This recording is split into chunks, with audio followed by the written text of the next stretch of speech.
The list is so long that I probably couldn't read it, but a lot of people were involved in this from the start. And Larry, I think, kind of brought the attention to some people, and Zach, my chief of staff, picked it up. And being retired law enforcement, we thought that last session we had the bill HB 1785 to name it the Bedford-Carmichael Bridge. And you know, and everybody kind of knows the history here, at least in this group, with the Santa Claus bank robbery and what it really means to the community. And it's in the book that I didn't know until now that you showed me. And just to honor these two men and to have part of the family here today, I guess they're going to introduce you here in a little bit, but means a lot to me personally. It also means a lot to the community. And I thank you guys for being part of this, and for the people that donated and spent the time to do this. I think it's very important to have these things for the future and to show the kids and everything else in the community what this is about, and to give a little history back to the community. But with that being said, once again, thank everybody. But this truly is to honor the law enforcement heroes that we had back. I know it's 1927, but the story that goes along with it, it's more of a honoring type deal now, and I appreciate you all being here. So with that, I'll turn it over to Mayor Douglas. And thank you, by the way, and congratulations. I'm very honored to speak on behalf of the City of Cisco today and be here at this bridge dedication for those that lost their lives in the Santa Claus bank robbery. And we have his great-great-grandnephew here today as well. And he will be able to speak to you in just a moment. But as we think back, you know, it's way before my time. But one thing that isn't before my time was the loss of the bridge, or the actual Highway 6, when the water rushed and it completely destroyed our traveling to and from Cisco on Highway 6. And that was a day none of us will ever forget, kind of like the Santa Claus bank robbery. It's something that is embedded and is passed down from generation to generation for everyone to memorialize it. And what a great honor it is to be able to do that in their memory today with the bridge dedication. And also just to know that we now have a new bridge, and that we're able now to travel. And you know, it affected a lot of people, not just Cisco people, but it affected Albany people and Moran people, and a lot of different counties it affected, because this is a very busy state highway. And but we're glad to have it up and going, and we're certainly glad to have all of you here. And I appreciate the time, the effort that everyone has put into making this happen today. We had some generous donors, and I want to start off by thanking Mr. Fred Aycock and his wife, Anita, for a generous donation, as well as the Cisco Civic League, John Deere's, Oak Cross Ranch, Prosperity Bank, RW Arms, and Dan and Stacy Wills. I appreciate all of them that contributed, and that was such an honor to get these signs made for the state, to be able to actually have them erected today and be able to show them off, and I think that's just such an honor. And at this time, I want to introduce Mr. Fred Aycock, the great-great-grandnephew, to everyone, and his wife Anita. So, and I appreciate you being here and helping. Well, thank you very much. Thank you everyone for being here today. Like I said, it's easier for me to remember the relationship. George was my grandmother's uncle. That's easier for me to remember. Obviously, I didn't know George. My dad was about 14 years old when this event took place. But I think I know George because of all the things that my grandmother kept. She kept one article in particular. It wasn't his obituary, but it was a news article about the funeral. The funeral was held at First Baptist Church because they had the largest auditorium in the town, and it was full.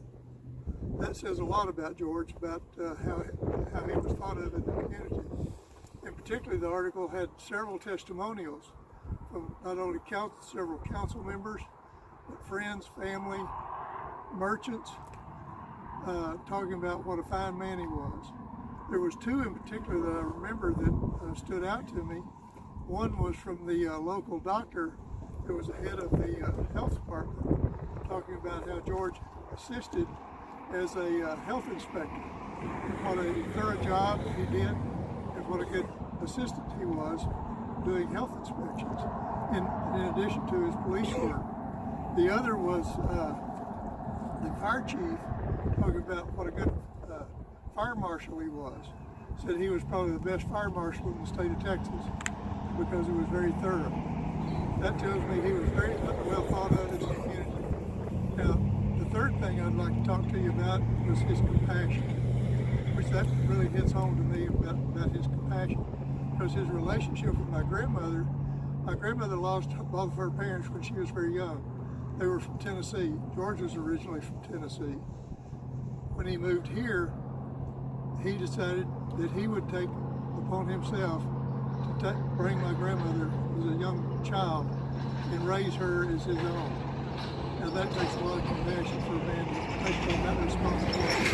But he did that, brought her to Cisco to raise her here. And I know he did a good job because I know my grandmother. He did a great job on that lady. But from a personal standpoint, I wouldn't be here if he hadn't done that.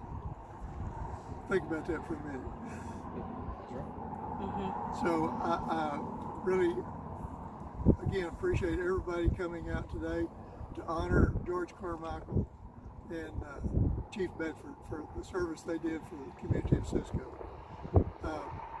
Again, Larry, we appreciate you for thinking of the idea of honoring these two. Let's give Larry a hand. A little bit of trivia. Before the bank robbery started, that Santa Claus got dressed in Moran. Oh, yeah. And I don't know what kind of a bridge they came over, but they came from Moran this direction, robbed the bank, and they had a shootout, and they chased them all the way almost to Graham. And there's a little town in South Bend there. There's nothing there anymore, but I got a book there, and it shows the route. And my friend Alan and we went through the whole route, and there was a guy out there cutting grass. And what are you doing? I said, well, this is where they had the Santa Claus shootout at. And he had no idea it took place on his front yard. And there's two houses in existence where they robbed cars. And one of the bank tellers was a lady by the name of Strobel. And there's an electrician in town, his name is Lauren Strobel. He's a friend of mine, and that was his aunt. Thanks, Larry. Yep. Does anyone want to join in a photo? Come on in. Tammy, Anita, don't go get in. You don't want to get in there with no, Brad? Come on Sure. in. Everybody. Hey, whoever was a part of it, y'all join in. I mean, we had to ask the city to run the check. Hey, I'm serious. Cheers. John, anyone. It took a Please, lot. It anybody took that's everybody to involved, do this, anybody. guys. Not just money, but time and effort, everything. Oh, we need to turn the sign real quick. Don't cut it yet. Sorry. Can we turn the sign? Sorry, yes. That would be nice. I was going to put a paper box out here with it on. Look, there's a space for you right here. Get over there. Yes, ready.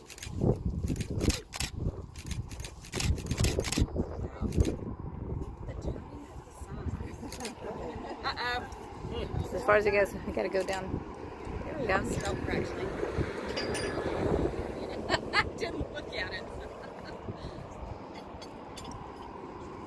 Yeah, I don't think we could have done that on our own. A little more difficult than I thought. I'm so happy to see this. Way out of our range. Thank you. Tell them to get over there.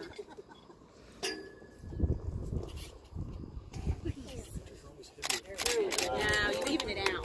Come on.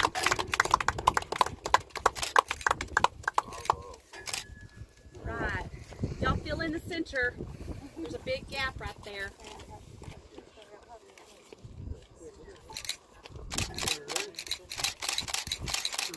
Yep. Yep. All right.